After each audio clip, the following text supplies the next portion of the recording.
जो ट्रांसपोर्ट के mega projects हैं उस पे काम जारी है और आइंदा बजट के लिए भी ट्रांसपोर्ट डिपार्टमेंट ने हुकूमत सिंध को ये गुजारिश की है कि जिस तरीके से इस वक्त आपके पास कराची में हमारे पास ऑरेंज लाइन BRT चल रही है, पीपल्स बस सर्विस चल रही है, पिंक बस सर्विस चल रही है और EV बसेस चल रही हैं और मज़ीद जो अब ग्रीन बसेस आ रही हैं, इसके बाद मज़ीद हमने नए साल के लिए 500 बसेस के लिए सिंध हुकूमत से हमने गुजारिश की है। और इसके अलावा आपको बता दूं कि रेड लाइन BRT और येलो लाइन BRT पे भी काम जारी है। वो 500 बसेस के लिए मंडे को कैबिनेट पे इजलास में वो एजेंडा पे रखा हुआ आइटम, और उसी में हमने उसके साथ साथ जो EV टैक्सी सर्विस है वो भी हमने काबीना को भेजा है कि उस पर भी मंजूरी दी जाए। तो हुकूमत सिंध का मकसद यह है कि ट्रांसपोर्ट के जितने भी प्रोजेक्ट्स हैं जो पाकिस्तान भर में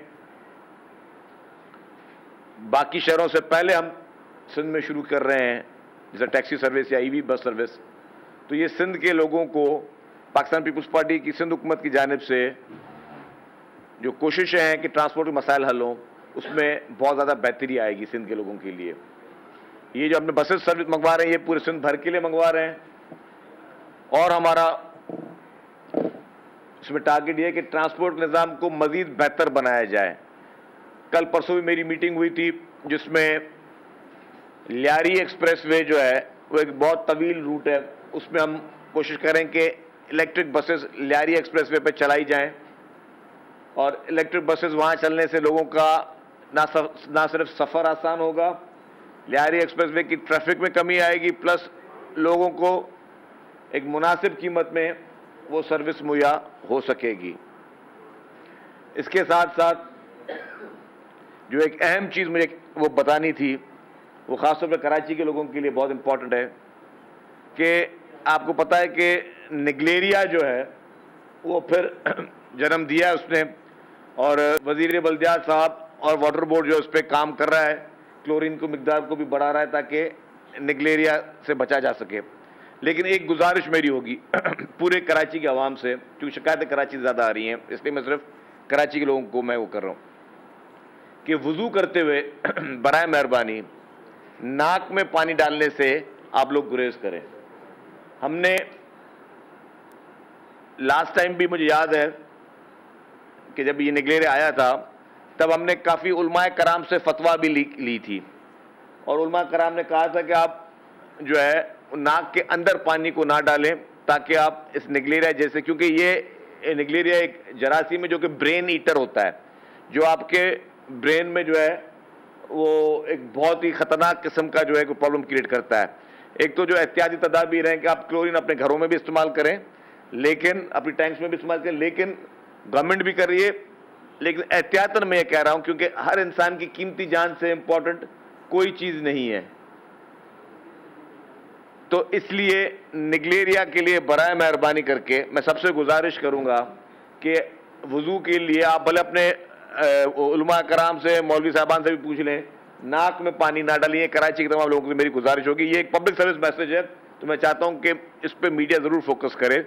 अब मैं आता हूं जी इन दोनों चीज़ों के बाद, कल मुल्क की तारीख में एक नहायत ही अहम जो है दिन साबित हुआ, और वो साबित हुआ इमरान खान का BBC में इंटरव्यू। अगर वो इमरान खान का BBC में इंटरव्यू कोई देख ले तो मैं समझता हूं कि अब इमरान खान खुद भी चाहें और उस लाडले को बचाने वाले जो हमेशा कूद पड़ते हैं लाडले को बचाने के लिए, वो भी चाहें, तो अब इमरान खान का कानून के शिकंजे से बचना मुश्किल नहीं, नामुमकिन है। और वो बात क्यों कर रहा हूं, अगर आपने कल तो खैर इमरान साहब ने ये पता नहीं परसों इंटरव्यू दिया, लेकिन कल नशर हुआ, ये पता चला, क्योंकि जर्नलिज्म से हमारा भी वास्ता है, कि इमरान खान ने BBC में इंटरव्यू देने के बाद जब उसको पता चला कि मैंने क्या क्या कह चुका हूं, उसने BBC को अप्रोच किया कि मेरे इंटरव्यू को नशर ना किया जाए। अपने ही इंटरव्यू को इमरान खान ने रुकवाने की कोशिश की क्योंकि इंटरव्यू देने के बाद उसने अपने कानूनी माहिरीन से बात की होगी। कानूनी माहिरीन ने तो कहा होगा उसको कि भाई अब तो जो है इमरान खान तू तो क्या, अब तो तू क्या, अब कोई भी अदालत तुझे इसलिए नहीं बचा सकती कि तुम सारी चीजें अपनी एडमिट कर चुके हो उस इंटरव्यू में। उस बीबीसी वाले इंटरव्यू में इमरान खान अपने ये क्या कहते हैं इकरार जुर्म वो कर चुका है।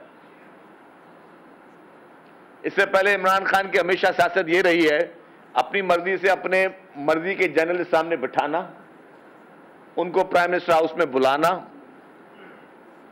जमान पार्क में हो या बन्नी गाला में मर्जी के जर्नलिस्ट को बुलाना, उनको इंटरव्यू देना। कभी भी इसने किसी अच्छे मतलब जर्नलिस्ट सबके लिए एहतराम है, कोई ऐसा जर्नलिस्ट जिसके लिए मशहूर हो कि जी वो बायस नहीं है, वो न्यूट्रल है, उसको कभी उसने इंटरव्यू नहीं दिया। मर्जी के सवालात प्लांट करवाए और मर्जी के जवाबात दिए। मर्जी यूट्यूबर्स भी इस तरह मर्जी के बैठाए, उनको जवाब दिए। बीबीसी वाले उसके अब गले में पड़ गए हैं। अब मैं थोड़े सवालात पे आऊंगा। ये बीबीसी ने तो सवाल पूछा जी, आपका कहना है कि आप मुज़ाकरात करना चाहते हैं मगर आपकी पोजीशन तो सिवाय बाज़ाहिर बहुत कमजोर नजर आ रही है, मुज़ाकरात की मेज पर रखने के लिए आपके पास ऑफर करने के लिए क्या है? खान साहब फरमाते हैं देखो मेरी पोजीशन इस वक्त कमजोर होगी जब मेरा वोट बैंक कम होगा, वैसे भी इस वक्त तो मुल्क में माशाल्लाह लग चुका है। अब ये खान साहब जो ये बात कर रहे हैं इसमें खान साहब खुद फंसते हैं।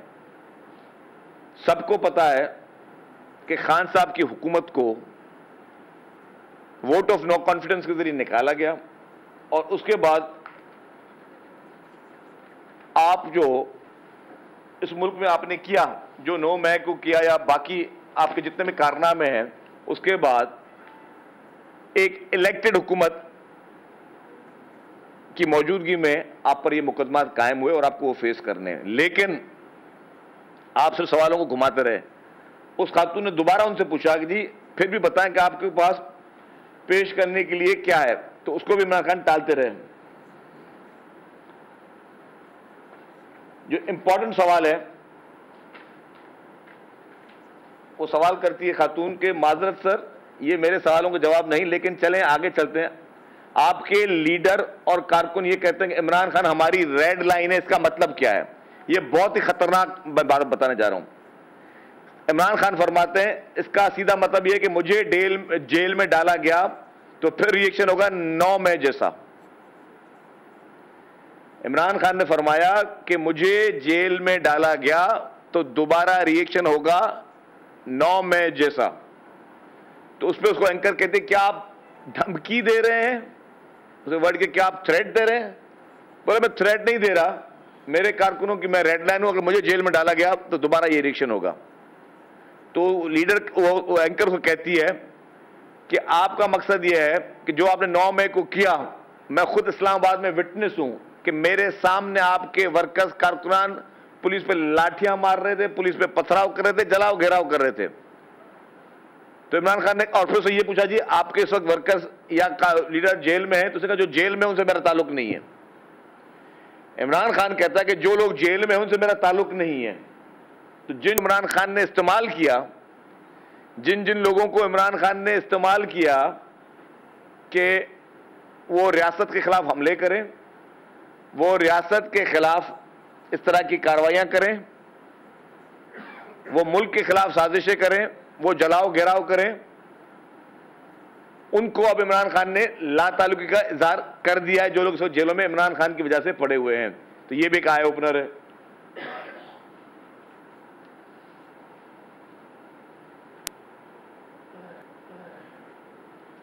फिर वो सवाल करती है कि लेकिन सर आप तो जमहूरियत पे यकीन रखते हैं, तो ये क्या जमहूरी बात है कि आपको गिरफ्तार किया गया तो आर्मी की तंसीबात को तबाह कर देंगे, क्या ये जमहूरी रवैया है?